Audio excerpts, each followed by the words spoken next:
Hello, Paul Hamilton here for iPad Monthly.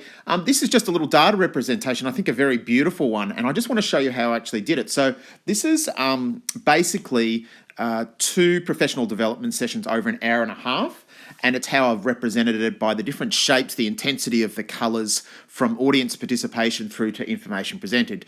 I can tell which one I'd like to be part of. And what I've basically done, you can see here on my first slide, I've just layered at the start a little table or spreadsheet that shows the breakdown of the minutes, the first 10 minutes, second 20 minutes, up to half an hour and so on. And that's allowed me to kind of represent each of the kind of minutes as I went through each of the professional developments. And then it's just a case of basically resizing, copy pasting, and actually representing what happened over that time period. And I think this is just a fantastic way of showing kids how we can actually represent data in different ways. So I look at that visual and I can automatically see what kind of session it was and how it's represented with the different size of the blocks and the intensity of the colours.